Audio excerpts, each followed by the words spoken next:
노인보호 전문기관의 종사자들의 장기근속 활성화 방안에 대한 연구 발표가 있겠습니다. 연구를 진행한 김민철 팀장님, 임송아 사회복지사가 발표해 주시겠습니다. 네, 안녕하십니까.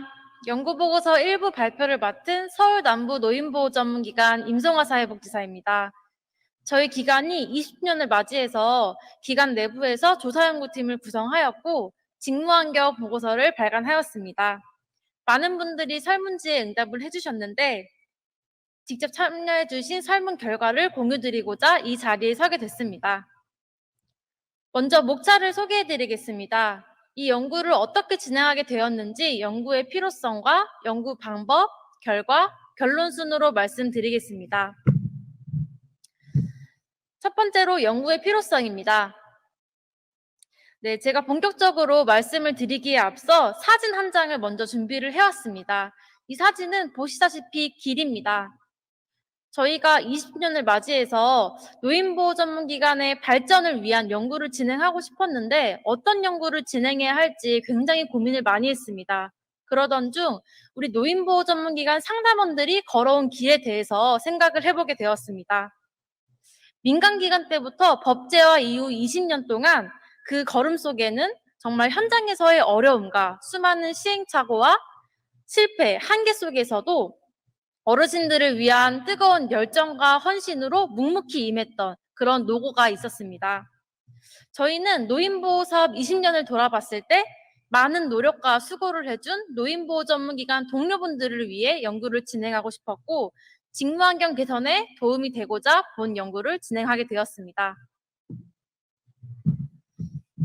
네, 많은 분들이 아시다시피 우리나라는 고령 인구가 지금 급격하게 증가하고 있는 추세입니다.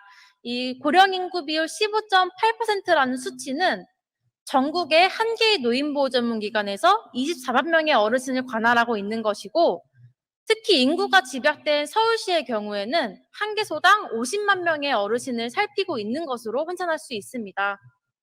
그리고 이런 인구의 고령화 현상은 지금에서 그치는 것이 아니라 앞으로도 가속화될 예정으로 전망되고 있습니다. 이렇게 인구가 증가하는 추세 속에서 노인의 기본적인 존엄을 침해하는 노인학대가 증가하고 있습니다. 특히 노인학대는 사회적으로 드러나기보다는 은폐되는 그런 속성이 있어서 그 심각성이 더욱 중요하게 여겨지고 있습니다. 저희가 2019년에 노인학대 발생 신고수와 2005년도에 수치를 대비를 해보았는데 4.5배 이상이 증가한 것을 확인할 수 있었습니다. 이렇게 노인학대가 점차 증가하면서 노인보호 전문기관의 중요성이 증대되었습니다. 노인보호 전문기관은 국가적 수행기관으로서의 책임을 다하고 있고 노인학대와 노인인권 보호 사업을 수행하고 있습니다. 노인보호 전문기관의 중요성이 증대된다는 것은 서비스를 전달 체계의 중요한 기능을 하고 있는 상담원들에 대한 지원이 필요하기도 하다는 의미입니다. 노인학대라는 직무 특성상 상담원들이 겪는 직무 스트레스는 매우 높고 다른 직종과 비교해 보았을 때 현장 이탈률이 높은 것으로 확인을 했습니다. 저희는 노인보호 사업의 질적 수준을 향상시키고 상담원들의 역량 강화를 위해서는 상담원들의 직무 연속성을 확보하는 것이 중요하다고 판단을 해서 상담원들의 이직의도에 영향을 미치는 것에 대해서 규명하고 상담원들을 지원하기 위한 그런 방법들을 모색하고자 하였습니다. 네, 다음은 연구 방법을 설명해 드리겠습니다. 저희는 이직 의도에 대한 것을 연구하기 위해서 과거에는 어떤 연구가 진행되었었는지 좀 살펴보고 연구에 적합한 변수들을 찾았습니다. 그 결과 이직 의도, 소진, 업무 환경, 전문직 정체성, 상사의 사회적 지지, 대리 의상 정도를 파악하였습니다. 두 번째로 인구 사회적 특성과 직무 특성에 따른 차이를 분석하였습니다. 그리고 주요 변수들이 소진을 매개로 하였을 때 이직 의도에 미친 영향을 파악하였습니다. 마지막으로 노인보호 전문기관 상담원들의 이직 의도 감소를 위한 제언을 진행했습니다. 네, 연구가 어떤 절차로 진행되었는지 설명을 드리겠습니다.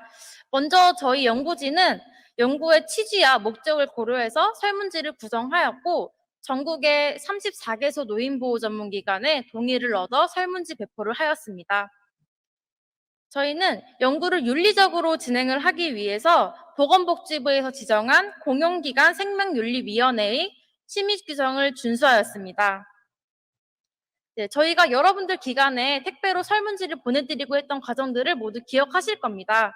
저희가 인원을 고려해서 306부의 설문지를 배포하였고 총 290부의 회수를 받았습니다. 회수율이 94.8%인데 이 95%에 육박하는 이 수치는 어떤 연구에서도 나오지 않을 그런 높은 수치입니다. 이 자리를 빌어 다시 한번 감사의 말씀 전합니다. 네, 그래서 이후에 통계 분석을 실시하고 결과를 진술하는 과정을 거쳐서 오늘 이렇게 연구 보고서를 발표드리게 되었습니다. 네, 이제 연구 결과를 말씀드리겠습니다. 설문에 응답해 주신 노인보호 전문기관 상담원의 인구사회학적 특성입니다. 응답자 중 남성은 91명으로 32%, 여성은 198명으로 68%로 나타났습니다. 다음은 상담원들의 연령 분포입니다. 최소 22세부터 최대 66세까지 나타났고 평균 연령은 35세였습니다. 결과를 함께 살펴보시면 20대와 30대의 상담원들이 전체에서 71%를 차지하는 것을 같이 보실 수 있을 겁니다. 다음은 학력입니다. 상담원의 학력은 대학 졸업 이하가 79%, 대학원 졸업 이상이 21%로 확인되었습니다. 혼인 상태를 살펴보면 배우자가 없는 경우가 57%로 더 많았고 종교를 가지고 있는 상담원이 55%로 더 많은 것으로 조사되었습니다. 자격 형태를 살펴보면 사회복지사 1급을 소지한 상담원이 63%로 나타났습니다. 상담원들의 소득을 살펴보면 2,500만 원 이상, 3,500만 원 미만의 경우가 45%로 가장 많은 수치를 차지했습니다. 네, 직급 형태도 화면에서 보시는 바와 같이 나타났습니다. 네, 경력을 살펴보면 현재 근무하고 있는 노인보호 전문기관에서 최소 1개월부터 최대 16년 7개월까지 근무한 것으로 나타났습니다. 2년 미만이 37%, 2년 이상 5년 미만이 34%, 5년 이상 10년 미만이 20%, 10년 이상이 9%로 조사되었습니다. 이 그래프를 보셨을 때 장기 근속자의 비율이 낮다는 것을 확인하실 수 있으실 겁니다. 네, 다음은 저희가 중요하게 다루고자 하였던 변수들의 평균 점수입니다. 모두 5점 만점 기준입니다.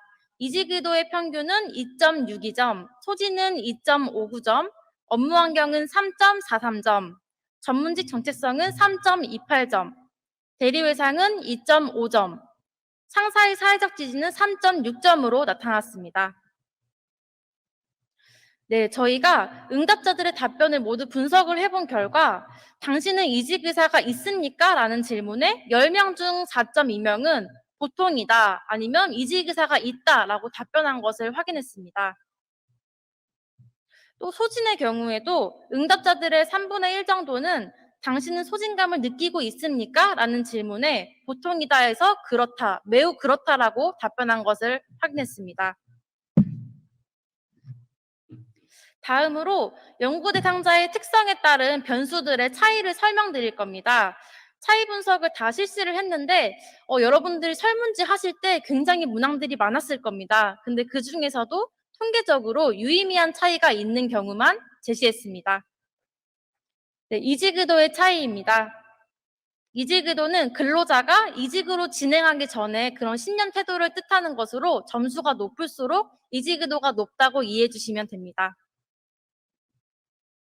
네, 상담원들의 학력의 경우에는 대학교 졸 이하일 때 더 높은 이직의도를 보였고 종교가 없는 상담원들의 이직의도 점수가 더 높았습니다.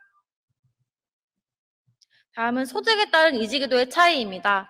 소득의 경우에는 앞으로도 결과들이 제시가 될 텐데 제가 편의상 낮은 소득, 중간 소득, 높은 소득으로 말씀을 드리겠습니다. 소득의 경우에는 중간 소득일 경우 이직의도가 가장 높았고 높은 소득일 경우 이직의도가 낮았던 것으로 확인했습니다.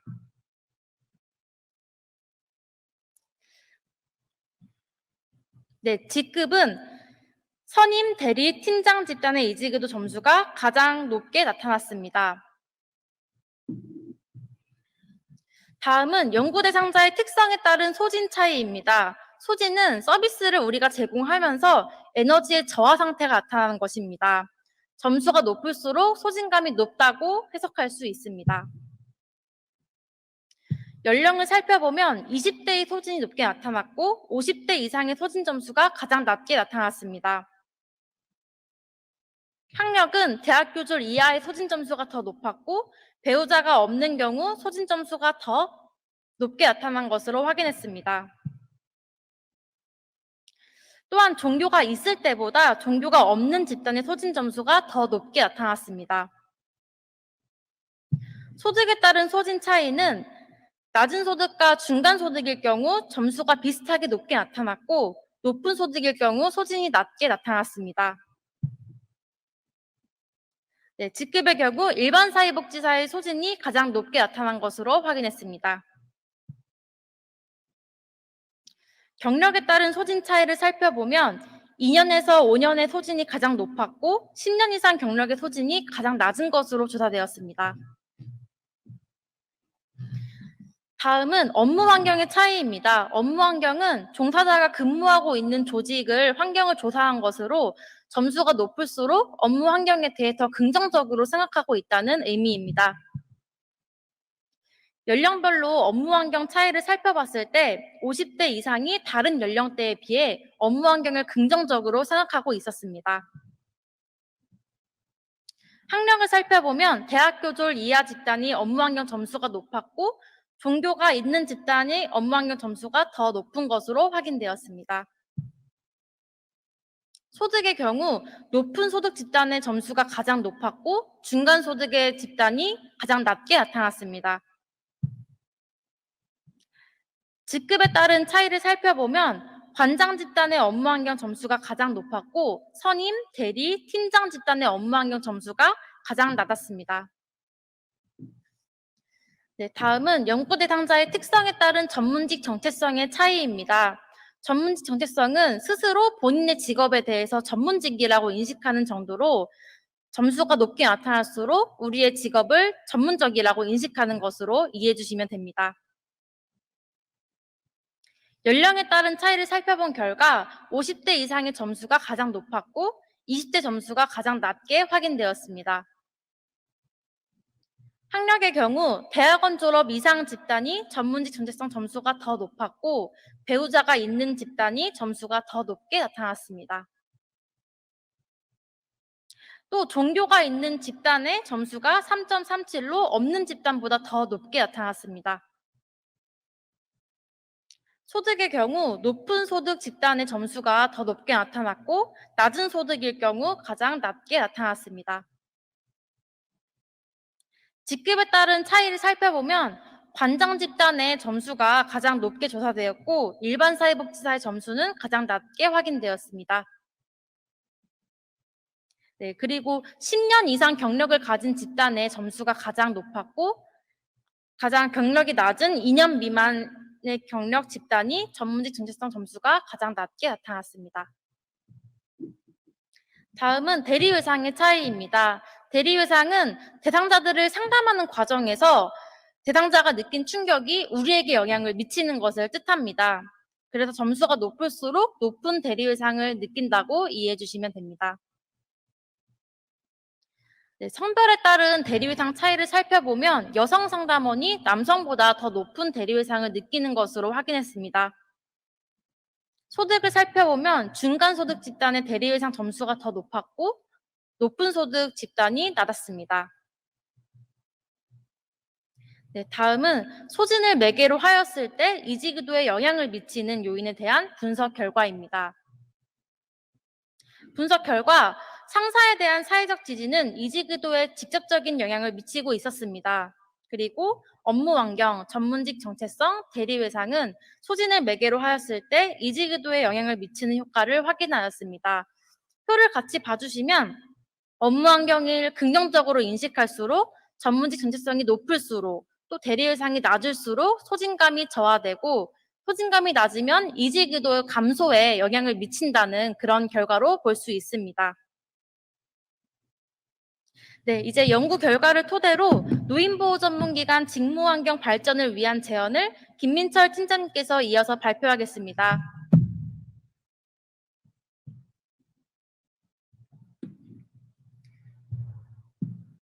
안녕하십니까. 서울 남부 노인보호 전문기관의 김민철 팀장입니다. 영상으로나마 이렇게 많은 분들을 만나 뵙게 돼서 정말 기쁩니다. 금일 진행되는 연구보고서 결과 발표를 보여드리겠습니다. 결론 및 함의입니다. 1차 분석 결과에서 연구 결과들이 어쩌면은 결과가 당연한 것 아닌가? 이건 당연한 말이잖아 할 수 있지만 그럴 것이다와 그렇다라는 부분은 차이가 있습니다. 결론에 힘을 얻기 위해서는 그럴 것이라는 것이 확증이 돼야 되는 과정을 통해 저희가 결론에 이를 수 있었습니다. 결론을 시작하겠습니다. 첫 번째로는 업무 환경에 관한 부분입니다. 노인보호 전문기관에 관한 현실적인 업무 수준이 이 양이 또 이런 인프라가 구축되어 있는가에 대한 질문입니다. 20년 기준으로 전국에는 830만 명의 어르신들이 계십니다. 이를 한 지역 노인보호 전문기관으로 환산하면 한 20만 명의 기관이 한 어르신들을 담당하고 있죠. 서울의 기준으로는 50만 명에 해당을 합니다. 현실적인 인프라가 좀 어려운 상태입니다. 무조건적으로 기관을 늘리고 사람을 뽑아달라는 말이 아니라 보편성 원칙에 입각해서 준비해 볼 필요가 있습니다. 예를 들어 아동보호 전문 기관의 경우에 전국에 68개소의 기관이 설치되어 있습니다. 서울의 기준은 어떤가요? 10개소의 기관이 설치되어 있는 상태입니다. 아동 인구가 서울에 집중되어 있기 때문이죠. 이런 상황들을 볼 때 노인보호 전문기관도 확대될 필요가 있습니다. 또한 종사자도 마찬가지인데요. 아동보호 전문기관에서 국민청원을 통해서 종사자들의 어려움들을 토로할 때 종사자 1인당 6천여 명의 아동들을 담당하기에 굉장히 현실적으로 업무가 과중하다라는 이런 프레임을 가졌었습니다. 그 예시가 미국의 경우에는 한 상담원당 1,000여 명으로 우리나라와 4배 차이가 난다. 서비스의 질적 수준에서 아무리 노력을 해도 한계가 있다. 이런 부분인데요. 반면 노인보호 전문기관 한 상담원당 얼마나 많은 어르신들을 담당하고 있는지에 대해서는 어떠한 수치도 되어 있지 않습니다. 이를 전국 노인보호 전문기관인 306명으로 환산을 하면 저희는 1인당 2만 7천여 명을 담당하고 있습니다. 이 상담원들에서 관장님들을 제외하면 실제 업무를 상담을 하는 상담원, 실상담원으로 하면 3만 명이 넘는 상태입니다. 이런 상황에서 노인보호 전문기관의 증설 속도도 돌아볼 필요가 있겠습니다. 2004년 17개소로 출발하였던 노인보호 전문기관은 20년까지 16년 동안 18개소가 확충됐습니다. 이를 추세선으로 환산하면 1년에 한 1.1개소가 증설 속도가 나옵니다. 이를 현재 아동보호 전문기관의 숫자인 68개까지 가는 시간을 생각해 보면 2040년이라는 추세가 나옵니다. 앞서 말씀드린 것처럼 2040년은 노인 인구가 40%가 되는 해입니다. 인구의 절반 가까이가 노인인 이 상태에서 지금 현재 노인 학대와 인권을 담당하는 중심기관인 노인보호 전문기관이 이 속도를 가지고 가는 것이 과연 맞는가라는 고민입니다. 또한 각 기관당 있는 종사자의 인원에 대해서도 고민을 해볼 필요가 있습니다. 알고 계시겠지만 노인보호 전문기관은 가형과 나형과 다형으로 분리됩니다. 가형의 경우는 10명이죠. 그런데 이것이 시작됐던 그 계기를 생각해 보면 2004년 민간 영역 공동모금회에서 그 당시 12개소가 전국에 있었습니다. 법제화하는 그 시점에 예산 12개를 받았는데 전국 17개 시도에 설치하다 보니 그 전체에 있는 예산을 n분의 1로 나눠야만 했습니다. 그러다 보니 전체 종사자들이 좀 제한되는 부분이 있었죠. 이것이 지금까지 이어지고 있습니다. 문제는 앞서 말씀드린 대로 노인 인구를 고려한 어떤 지역 간 편차가 있던 상태에서도 동일한 룰이 적용되고 있다는 부분입니다. 서울의 기준이 50만 명이고 저희 남부 기준으로는 73만 명의 어르신들이 계십니다. 이를 가형 동일하게 하고 있고요. 도농도 마찬가지입니다. 천장에 가는데 2시간, 3시간 배를 타고 섬을 들어가는 기관들도 있습니다. 이 상황 안에서 인원들이 정확히 고정되어 있는 부분들은 현실적으로 업무상의 어려움들을 가져올 수 있습니다. 이 얘기를 뺄 수가 없습니다. 저희 업무 환경에서 24시간 상담 전화는 굉장히 중요합니다. 물론 노인학대 관련해서 어르신들을 보호하기 위해 반드시 필요한 부분이지만 이 방법들과 진행하는 어떤 제도적인 측면에서의 접근들이 필요합니다. 예를 들어 평일 업무 시간을 9시부터 6시까지 진행을 하고 밤에 야간 착신을 합니다. 상담을 새벽에 통화를 하고 이 길 출근하는 시스템입니다. 물론 전화가 늘 오는 것은 아닙니다. 대기 상태가 있을 수도 있지요. 오지 않을 때도 있습니다. 다만 지금 이 영상을 보고 계신 전국의 노인보호 전문기관 선생님들 다 공감하실 겁니다. 착신할 때 샤워 한번 제대로 못하고 외출할 때도 너무 제한되고 또 옆 사람이 전화기가 울리면 다 깜짝 놀라는 마음들. 저도 입사하고 그 결혼을 이렇게 한 상태였는데 결혼하고 한 2, 3년 동안은 와이프가 잠에서 깰까봐 이어폰을 꽂고 착신 전화를 받았었습니다. 이런 부분 안에서 우리가 고민해 볼 필요가 있습니다. 이 책 다 보셨죠? 저희 기관에도 저를 제외하고, 관장님과 저를 제외하고는 90년생이 모두 다입니다. 이 책을 보면서 생각했을 때 일과 균형의 시대이다. 근데 사실 이게 꼭 90년들만 국한된 것이 아니라 정말 필요한 얘기인 것 같습니다. 상담원의 질, 삶의 질을 볼 필요가 있습니다. 상담원이 그 기관에서 행복해야 그 상담원이 현장에 가서 어르신을 만날 때 지치지 않을 수 있습니다. 이런 상태에서 우리 24시간 착신 전화에 관한 부분에 보상 체계가 무엇인가 고민해 볼 필요가 있는데요. 예를 들어 반차와 또 당직 대체로 온차가 나가는 기관들이 있습니다. 당직비로 급여를 제공하는 기관도 있고요. 또한 여건상 아무런 보상이 없는 기관도 있습니다. 하지만 중요한 것은 이러한 보상들이 법인과 지자체와 지역에 따라 상이하다는 것입니다. 이런 부분이 아니라 우리는 국책 사업이기 때문에 전반적으로 어떤 루틴한 보상 체계가 존재해야 될 필요가 있습니다. 또한 이런 방법도 하나 제거해 볼 필요가 있겠는데요. 가정폭력 상담소의 경우에는 지역 가폭 경우에는 6시 이후에 중앙 1366으로 착신을 해서 갑니다. 그리고 그 다음 날에 다시 사례가 내려오는 부분인데요. 물론 저희는 초동 대응이 중요하고 현장을 나가야 되는 특성이 있기 때문에 당장의 적용은 어려울 수 있으나 상담원들의 삶의 질을 위해서 한 번은 고민해 볼 필요가 반드시 있겠습니다. 둘째로는 저희 업무의 특성에 대한 어려움입니다. 저희는 전문 상담원이라는 직책을 갖고 있습니다. 노인복지법 상에서는 조사원의 신분을 가지고 있죠. 이 두 가지가 같은 맥락으로 보이지만 사실은 세밀히 살펴보면 결이 조금 틀립니다. 첫째로는 조사원은 사실관계를 확인하는 부분입니다. 학대 현장에 가서 어떠한 학대가 있었는지, 어떤 것이 사실인지 인과관계를 추론하고 확인을 합니다. 이에 반면 상담의 경우에는 사실관계도 중요하지만 그 이면에 있는 진실을 바라봅니다. 피해 어르신과 학대 행위자의 얘기가 다른데 이 부분이 서로 상의할 때 그것을 사실관계를 쫓는 것이 아니라 중재하고 조정하고 정서적으로 지원하는 상황을 합니다.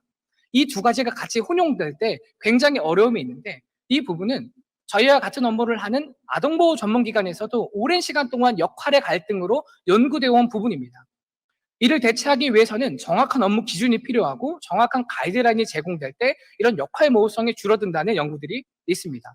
이 부분에 대해서는 후에도 다시 한번 강조해서 말씀드리겠습니다. 이 부분도 굉장히 중요합니다. 노인보호 사업의 자원의 한계입니다. 저희가 이 착신과 관련해서 우리 종사자분들을 질적으로 인터뷰하는 과정에서 이러한 답변들을 많이 받았습니다. 전화 받는 거 굉장히 어렵습니다. 착신 부담스러워요. 근데 그 이면에 내재되어 있는 부분은 밤에 전화를 받았는데 내가 할 수 없는 일일 때 나의 상담을 최선을 다했지만 어르신을 도와주는 제도가 안 될 때 굉장히 무력감을 느낀다고 합니다. 예를 들어 착신 전화가 왔는데 남성 피해 노인이라고 생각해 보겠습니다. 근데 쉼터에 있는 여성 어르신들이 다 차서 남성 어르신이 못 계세요. 그럴 때 우리는 어떻게 할 수 있겠습니까? 또 중증 정신질환일 때, 와상이 심하실 때 이런 부분 안에서 우리는 무력감을 느끼게 됩니다. 최근 코로나로 인해서 굉장히 어려움이 많았습니다. 음성 판정을 받아야 쉼터에 들어갈 수 있는데 이 시간이 이틀에서 3일이 걸립니다. 그럼 그 시간들 동안 어르신들은 어디에 계셨을까요? 마음 같으면 어르신을 모시고 저희가 가고 싶지만 갈 곳이 없는 한계 안에서 상담원들은 굉장히 어려움을 느끼고 있습니다. 이런 부분 위해서는 정말 제도적으로 가이드라인과 시스템이 갖춰져야 됩니다. 물론 이 영상을 들으시면서 우리 지역, 우리 노보는 지자체와 연계해서 병원이 있고 센터가 있고 이렇다고 말씀하실 수도 있습니다. 서울의 경우에도 양로원과 요양원, 병원들이 겹쳐져 있습니다. 하지만 이것이 지역에 따라 너무 상이합니다. 일반적인 루틴한 것들이 필요한데요. 예를 들어 노숙인 관련된 복지를 보면 노숙인 분들이 병원 치료가 필요할 때 구경병원에 가시면 치료 코드가 따로 부여가 돼서 이게 무료로 진행할 수 있습니다. 마찬가지로 학대 피해 있는 어르신들도 하나의 별도 코드가 필요하다는 생각이 듭니다. 환경 관련해서 마지막 부분 말씀드립니다. 근로자의 친화적인 업무 환경이 필요합니다. 상담원이 존중받는 업무 환경을 조성해야겠습니다. 모든 복지기관에서 종사자분들이 귀합니다. 하지만 그중에서도 우리 노인보호 전문기관의 상담원들은 정말 귀합니다. 왜냐하면 우리 상담원들 한 명 한 명은 되게 축적된 경험을 통해서 현장에 나가는 한 명 한 명이 가이드라인이고 사례의 매뉴얼이기 때문입니다. 현장은 다양합니다. 어디로 튈지 모르죠. 이 부분에서는 축적된 경험을 가진 풍부한 상담원들이 필요한데 이들을 성장할 수 있도록 지원하는 부분들이 필요하겠습니다. 다음과 같은 말씀을 드립니다. 예를 들어 일정 부분의 시점이 됐을 때 업무를 좀 순환해서 사업을 이렇게 바꾼다던가 이런 근무 순환 형태도 필요하겠고요. 시점이 지났을 때는 평직원을 관리자로 성장할 수 있는 기회도 부여해야겠습니다. 저희 기관의 경우에는 3년이 지난 4년 차의 경우에 이제 선임, 대리 교육, 주임 교육을 합니다. 결론적으로는 교육도 복지의 일환입니다. 평사원이 관리자로서 성장하는 기회를 부여할 수 있는 부분이고요. 앞서 말씀드린 대로 저희가 10년 이상 종사자가 전국에 17명 있었습니다. 전 이 부분에 관해서 굉장히 마음이 어렵습니다. 우린 이 분야 정말 전문 분야인데 너무 10년 이상 선배님들이 많이 적다. 이 현장을 많이 다 떠나신 거죠. 이런 장기 근속을 장려할 수 있는 부분들이 필요하겠습니다. 서울시의 경우에는 5년 이상 현장 근무를 하면 5일에 휴가가 나갑니다.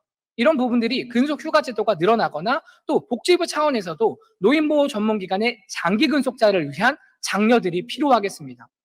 앞서 말씀드린 대로 저희는 거의 70%에 가까운 직원들이 여성 선생님들입니다. 왜 현장을 여성 상담원들이 떠나게 될까요? 결혼과 동시에 출산에 대한 또 이제 양육에 대한 그 부분을 할 때 학대 현장이라는 특수성에서 굉장히 어려움을 많이 느낍니다. 임신 초기가 굉장히 중요하죠. 근데 전화 상담으로 학대에 대한 어떤 폭언을 듣게 된다면 굉장히 위험합니다. 그렇기 때문에 우리 노인보호 전문기관 안에서도 임신 초기 상담원들에 관해서 현장이 아닌 교육이라든가 별도 사업으로 분리하는 부분들이 필요합니다. 다만 저희가 큰 조직이 아니기 때문에 상담과 사업팀이 분리되어 있지 않은 기관들이 많습니다. 저희 또한 마찬가지고요. 이런 현실적인 어려움에 봉착되어 있는 부분도 사실입니다.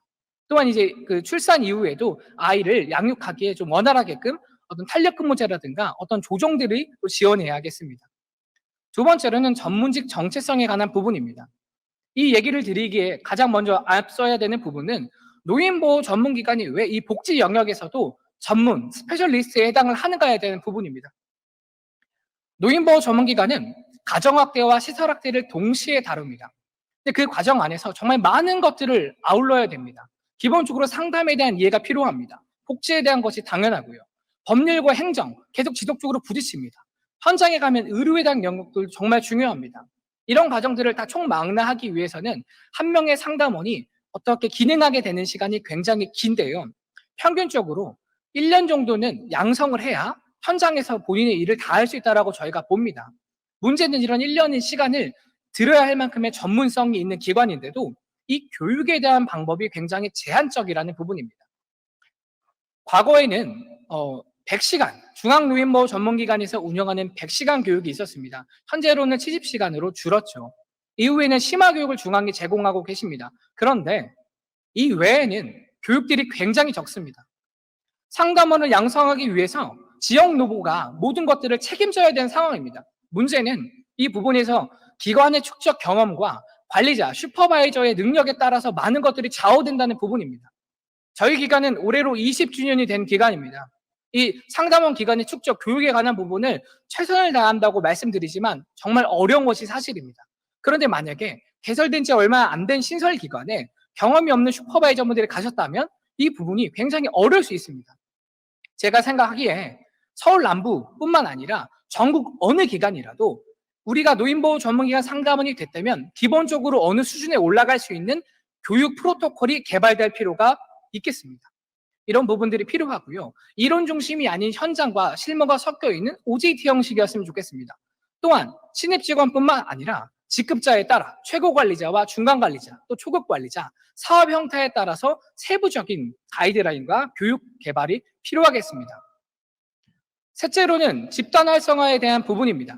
전문직 정체성을 얘기를 할 때 모임과 또 교육과 나눔을 통해서 활성화된다는 많은 문헌들이 있습니다.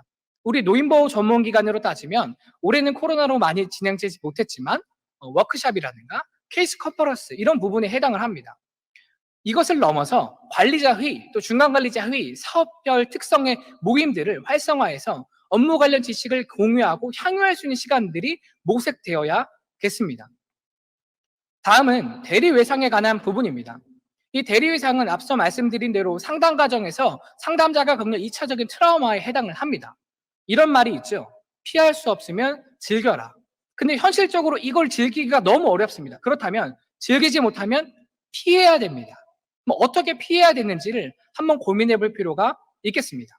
첫 번째로 많은 문헌에서 대리외상을 줄이는 방법에 그 외상자를 바라보는 전체의 시각이 변화돼야 된다는 부분이 중요합니다.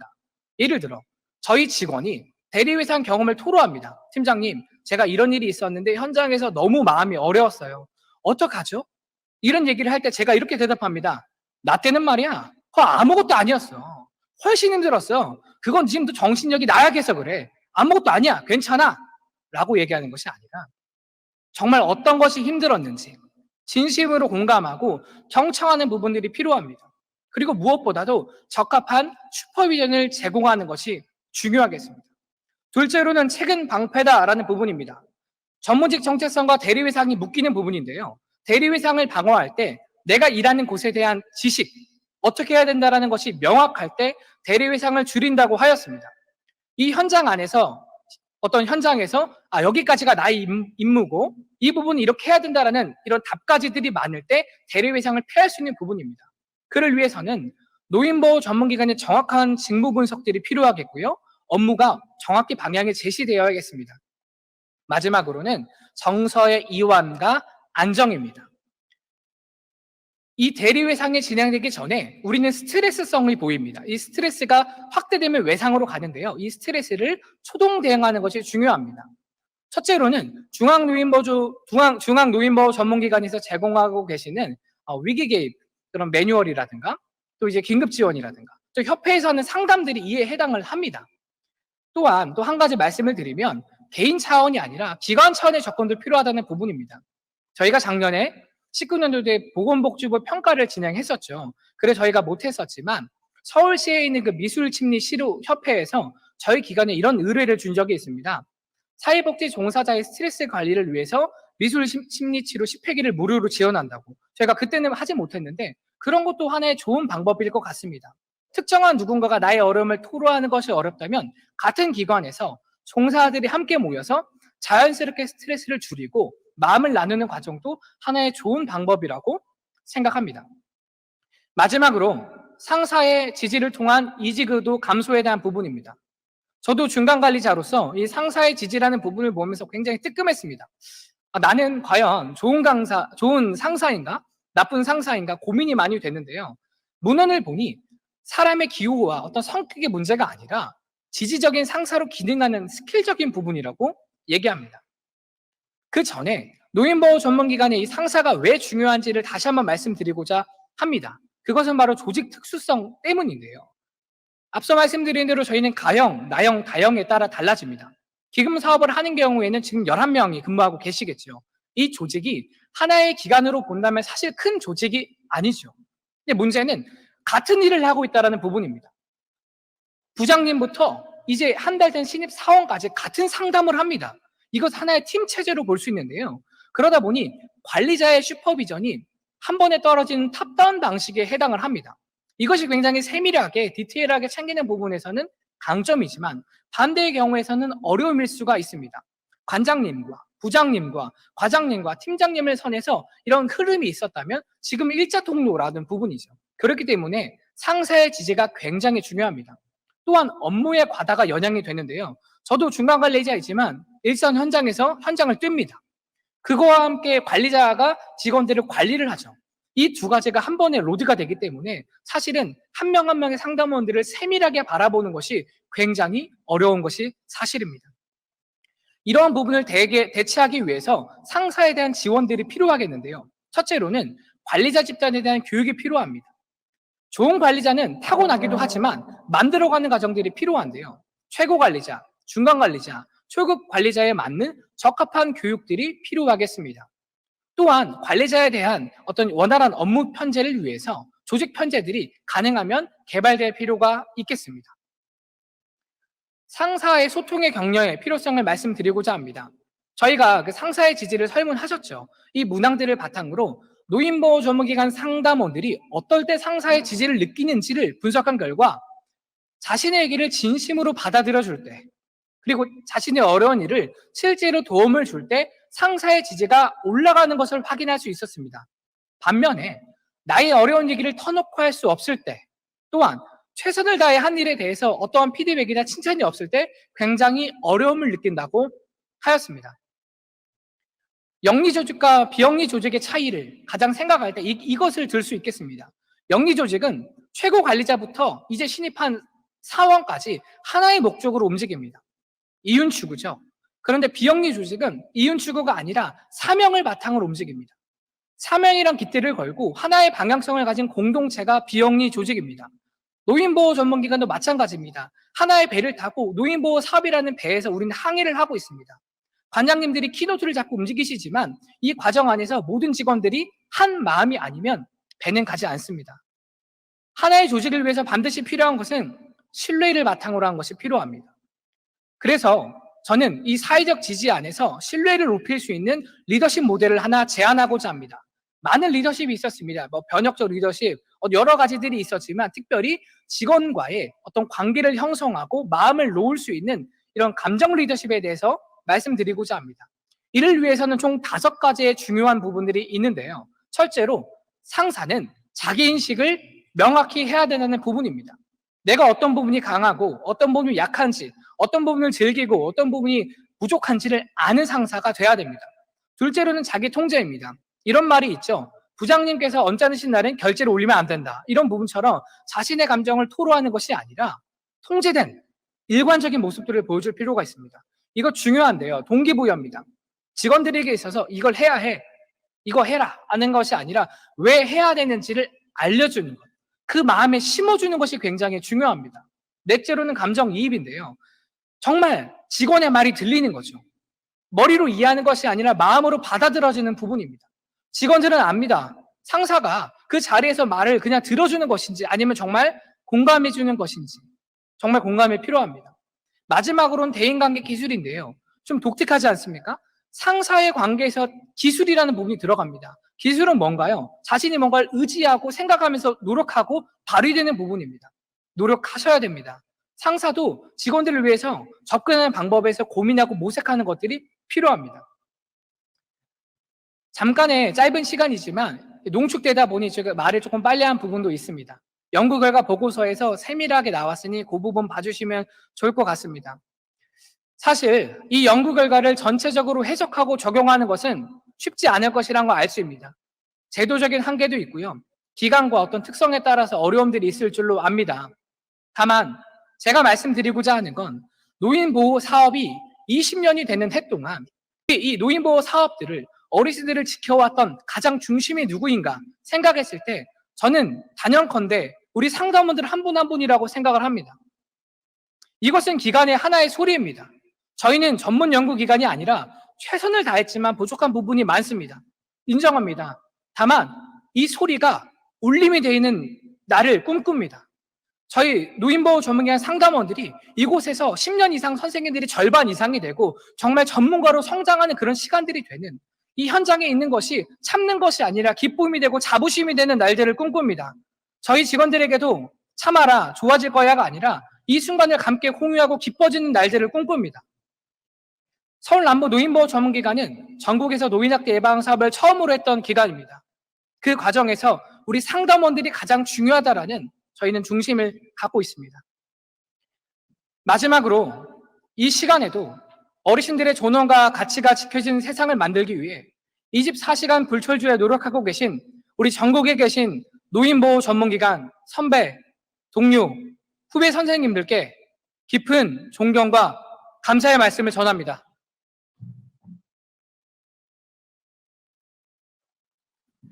이상으로 발표를 마치겠습니다. 서울남부노인보호전문기관의 김민철 팀장이었습니다. 감사합니다. 네, 발표 감사합니다. 실시간 생방송을 진행하면서 연구 발표에 대해 많은 분들이 질문을 주셨는데요. 이에 질의응답 시간을 가져보려고 합니다. 그 발표를 진행한 서울남부의 김민철 팀장과 임송아 사회복지사입니다. 예, 감사합니다. 질문 계속 올려주시고 계신데 그 사전에 몇 가지 일부 우리 연구 발표하는 부분에서 했던 그 순서대로 말씀드리고자 합니다. 다 대답 드리긴 좀 어려울 것 같고요. 몇 가지를 좀 추리려고 하는데 굉장히 좀 바쁘실 텐데 한국노인과학학술단체연합회에서 그 사무국장 이정원 사무국장 선생님께서 주신 부분 그 제한된 인력과 학대 양 관련해서 노인보호 전문기관 상담원 1인당의 적정 건에 관한 부분 이 부분 말씀드리고자 합니다.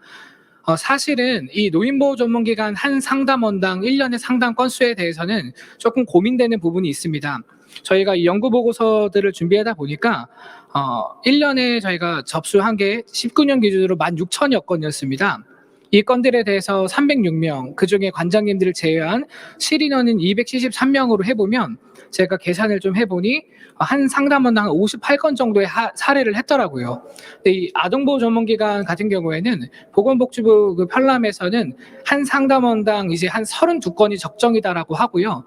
미국 같은 경우에는 한 상담원당 17건 정도가 적정 수라고 얘기를 합니다.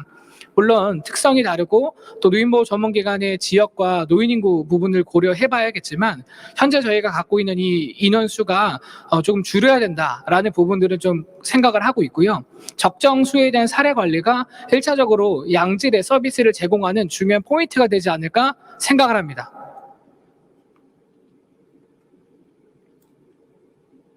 두 번째 부분은 그걸로 네. 다음 질문 말씀드려보겠습니다. 이게 초반에 올려주신 거라서 제가 일단 질문 먼저 읽어드리겠습니다. 한국보건사회연구원 소속 정소희 연구원님께서 지역 노인보호 전문기관이 전국 34개소가 있는 걸로 알고 있는데 소진이나 이직의도와 같은 근로자에게 부정적인 영향을 미치는 요인에 대해서 지역별로 분석이 된 것은 없는지 질문하셨습니다. 네, 답변을 드리겠습니다. 네, 일단 좋은 질문 정말 감사드리고요. 잘 아시다시피 저희가 지역노인보호 전문기관이 전국에 34개소가 있습니다. 그래서 저희도 연구를 진행을 할 때 아무래도 지역별로 업무 환경도 다르고 조건과 여건들이 많이 다르기 때문에 분석을 하면은 조금 상이한 결과가 나올 수 있겠다라고 예상은 했었습니다. 네, 그런데 일단 저희가 연구를 진행할 때 가장 유의했던 것은 윤리성과 익명성이었습니다. 일단 설문 진행하실 때 굉장히 불편하셨던 분들도 계셨을 겁니다. 아무래도 일을 하시면서 예민한 질문들도 있었기 때문에 저희가 어쨌든 동료분들을 위한 연구를 진행하고자 한 거라 그 점을 가장 유의했고 저희가 그리고 지역에 한 두세 개의 기관이 분포되어 있어요. 한 지역에. 그래서 이 지역별로 분석을 하면은 이 기관이 어떤 경향성을 가지고 있겠구나라는 걸 좀 서로 모두가 알아버리는 그런 염려가 있어서 이런 익명성을 해칠 수 있는 그런 분석은 실시하지 않았습니다. 그래서 지역별 코드를 부과하면서 연구를 진행하진 않았었고요. 이런 점들이 아쉽긴 하지만 그래도 좋은 의견 정말 감사드립니다. 네. 이렇게 넷상으로 하니까 굉장히 좀 독특하네요. 신숭생숭님께서 정확한 성명을 해주지 않으셔서 저도 신숭생숭합니다. 즐거운 쪽으로요. 그런 부분은 말씀드리고 연구 보고서를 준비하면서 고충과 아쉬움이 있었을까요? 앞으로 많은 연구가 진행될 텐데 어떤 부분을 주의 깊게 다뤄주면 좋을까요? 라는 부분을 말씀드리는데 기본적으로 해당 연구가 정말 많이 다뤄졌으면 좋겠습니다.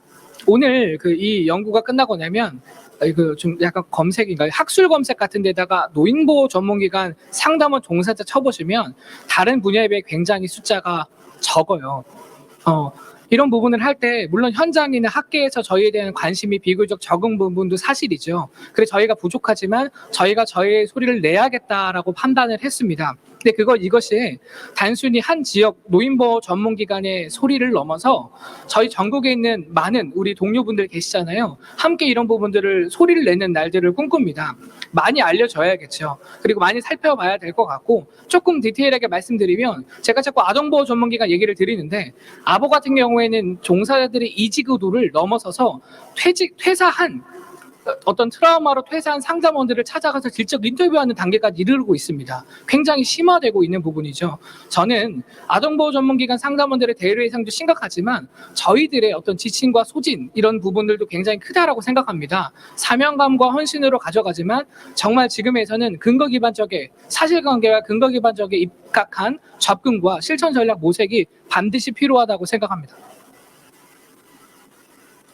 네, 마지막 질문 말씀드려보겠습니다. 심장미 선생님께서 연구보고서 보시면서 노인보호 전문기관 남성 상담원과 여성 상담원의 차이 분석 결과도 있는지 여쭤보셨습니다. 그래서 답변을 드려보면 저희가 성별에 따른 차이도 어느 연구에서 분명히 있을 거기 때문에 좀 관심을 두긴 했었는데, 일단 연구 결과가 남성 상담원의 인원이 91명으로 나왔었습니다. 그래서 이 남성에 따른 차이가 수치가 작은 편이어서 분석을 했을 때 통계적으로 좀 신뢰받지 못할 그런 결과가 나올 가능성이 있어서 성별에 따른 차이를 분석한 결과는 없었습니다. 그래서 본 연구 보고서에서는 분석하기가 어려웠지만 추후에 성별에 따른 차이도 한번 분석을 해보면 흥미로운 결과가 나올 것 같습니다. 네, 좋은 의견 감사합니다. 아마 이게 인터넷으로 진행되는 부분이고, 댓글들을 하나하나 달아주시면서 또 질문 사항에서 지역 노보와 어떤 동료의 의리 차원에서 너무 깊은 질문들을 하면 어렵지 않을까라는 생각으로 조금 이런 부분들이 있는 것 같은데요. 연구 보고서가 전국에 지금 나갔죠. 거기에서는 정말 심도 있게 한 글자 한 글자를 풀어놨습니다. 물론 앞서 말씀드린 것처럼 이게 모두 다 정답은 아니지만 함께 고민하고 소통하는 기회가 됐으면 좋겠습니다. 지금 이 현장 안에서 오늘 세미나를 함께 참여하면서 함께 생각을 나누고 계신 동료분들, 이 자리가 끝이 아니라 이어지는 첫 번째 시작점이었으면 좋겠습니다. 앞으로 관련 내용들과 통해서 또 지역에 있는 관심 있으신 관리자분들, 또 사회복지사 선생님들 언제든 연락 주시면 해당 부분을 계속 심도 있고 고민하고 발전시킬 수도 있도록 하겠습니다. 감사합니다.